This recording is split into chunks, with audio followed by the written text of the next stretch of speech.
«Катька, и как только тебя такую бесстыжую девку земля носит!» Ворчали за спиной местные бабы и плевали ей вслед.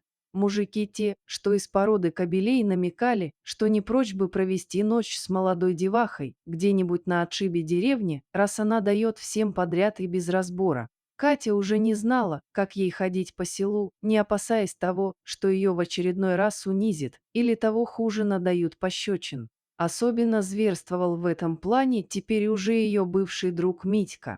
Он только и распускал сплетни по селу о моральном поведении Катерины. Каждый день напевал бабам подробности того, чего не было и быть не могло. Митька был главным заводилой всего того кошмара, что с ней случилось. Крепко они дружили с самого детства. Их отцы тоже были друзьями, жили в одной деревне и росли вместе. Но так задумала судьба, что Катиных родителей рано не стало. Ее воспитание легло на плечи бабушки Маши. Митькин же отец ушел из семьи, нашел в соседнем селе молодую. Свою прежнюю семью в деревне бросил, подал на развод, женился вновь и жил счастливо в новой семье. Так это было или нет, никто не знает. Все родственные общения были потеряны, но только эта мысль не давала Митьке покоя. Отец предал их с матерью, от этого он озлоблялся, и из приветливого и улыбчивого парня он превратился в безбашенного и неуправляемого. Мать уже не справлялась с ним.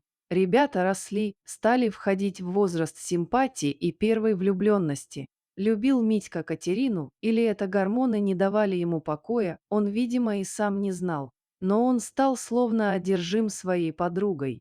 Сначала, как и все юноши, он боялся, трепетал и краснел при ее появлении, но со временем стал смелее и даже нахальничать. В один из дней при попытке залезть подруге под юбку он получил пощечину и жесткий отпор, а ведь он уже всем парням в деревне растрепал, что Катя стала его первой женщиной. Они, конечно, поверили ему, а сам Митька считал, что Катька станет для него легкой добычей, и даже не думал, что она так жестко откажет ему.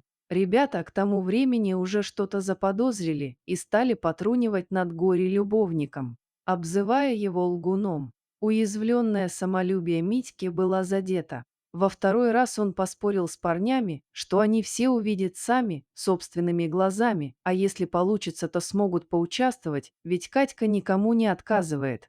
Вот так и родились первые сплетни о моральном облике совершенно невинной девушки. Заманив ее как-то раз обманом в лес, Митька еще раз попытался лаской добиться благосклонности девушки. Но когда она начала сопротивляться, он просто-напросто взял ее силой на глазах у своих товарищей, предложив им присоединиться. Молодые сволочи сначала сами не поняли, как все это получилось, но потом уже было поздно. Они бросились в рассыпную в деревню и дрожа стали ждать возмездия, сидя по домам. Изнасилованная и униженная Катя корчилась в траве от боли и стыда. Отлежавшись и выплакав все слезы, она побрела к обрыву реки. Ей не хотелось жить, Катя не знала, как жить. Как теперь верить людям, как смотреть в глаза тем, кто издевался над ее честью, как ходить с ними по одной улице. Она уже подходила к самому краю обрыва, как вдруг в сумерках прямо перед ней возникла фигура белого волка. Она отшатнулась назад от кромки. Волк перегородил ей дорогу и скалил зубы, как будто не давал совершить непоправимое. Девушка очнулась как от сна. «Что же это я делаю? Ведь это преступление совершили они, а я наказываю себя. А как же бабушка? Она точно не переживет такой потери. У нее ведь никого кроме меня нет». Образ волка тем временем исчез, так же внезапно, как и появился. А Катя так и не поняла, это был настоящий волк или фантом, нарисованный ее больным воображением. Она осторожно спустилась с обрыва к реке и прямо в одежде вошла в воду, смыв с себя всю грязь, кровь и позор. Катя незаметно для всех вернулась в деревню. Бабушке она ничего не стала говорить, решила пощадить старушку. Для простой сельской девушки в те времена было неведомо, что можно написать заявление и подонков посадят. Правда, для этого требовалась экспертиза, а она все следы насилия смыла в реке.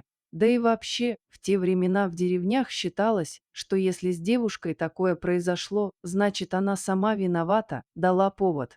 За нее, конечно, могли бы отомстить отец или братья, но у Кати никого на белом свете, кроме пожилой бабушки, не было. Прошло время, и насильники, осознав, что никакого наказания не будет, осмелели. Митька же стал еще сильнее порочить честь девушки перед деревенскими. Возможно, не мог простить себе столь гнусного поступка, а может потому, что лучшая защита – это нападение. Теперь только ее слова против его слов. Но репутация девушки уже была испорчена. Кто ей теперь поверит? Сама же Катя молчала. Вскоре девушка поняла, что беременна. Это было для нее очередным ударом. Она даже не знала, кто будущий отец, ведь их было 4. Катя уже заранее ненавидела этого ребенка. Она твердо решила, что этому созданию не место на земле. В районной поликлинике направление на аборт дать отказались поздно, так что придется рожать. Пришлось все рассказать бабушке, кроме того момента, как она хотела утопиться. Бабушка кое-как успокоила плачущую Катю. «Значит, такой крест у тебя, неси его, внучка, не ерзай под ним». Все, что могла посоветовать ей, глубоко верующая старушка. А этих подонков Бог сам накажет. Когда живот уже было не скрыть, деревенские женщины устроили травлю. Каждая гадала, не от ее ли мужа или сына она гуляла ребенка. Жизнь бедной девушки стала совсем невыносимой. В ту ночь, когда начались роды, она ушла на сеновал, не хотела, чтобы бабушка слышала ее муки, а тем более, что в ее голове давно созрел страшный план. Она даже не взглянула на ребенка, завернула его в какие-то тряпки и понесла ненавистное дитя в лес, к тому самому обрыву. Сброшу его в воду и дело с концом. О последствиях она почему-то совсем не думала, но в предрассветном тумане с ней произошло то же самое, что и 9 месяцев назад. Наваждение какое-то, которое вернуло ей веру в реальность. Белый волк метался вдоль обрыва и не давал осуществить задуманное. Катя вдруг опомнилась, что же она делает. Повернулась обратно и понесла свою ношу домой. И только дома она увидела, что родила прелестную девочку. Приложив ребенка первый раз к груди, Катя полюбила ее всем сердцем. Она стала мысленно вымаливать прощение у своей кровинки, а теперь ей уже было все равно, кто и что о ней подумает. Катя все честно рассказала бабушке о том, как она 2 раза чуть не совершила самый страшный грех в ее жизни и как ее остановил в лесу белый волк. «Может, это бред?» – спросила она у старушки. Бабушка задумалась. «Еще давно, когда тебя не было на свете, твой дед спас в лесу от смерти белую волчицу», – заговорила пожилая женщина. «Я не помню, как это случилось, да и дед особо в подробности не вдавался. Он вообще немногословный был. С тех пор прошло столько лет, уже и деда нет на свете, да и волчицы, скорее всего, тоже. Возможно, это дух или ангел-хранитель в ее облике уберег тебя и твою кровинку». Дочку свою Катя назвала Иринкой в честь своей давно ушедшей мамы. Когда девочке исполнился годик, Катя уехала вместе с ней в город. Встретила там хорошего, достойного парня, вышла замуж и забрала к себе бабушку. А насильники Кати, все 4, каким-то непонятным образом рано покинули этот мир.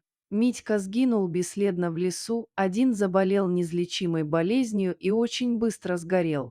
2 других тоже трагически погибли при необъяснимых обстоятельствах. Только Кате не было уже до них никакого дела. Спасибо, дорогие зрители, что дослушали до конца. Делитесь своим мнением в комментариях, а также подписывайтесь на канал, где вы найдете еще много интересного.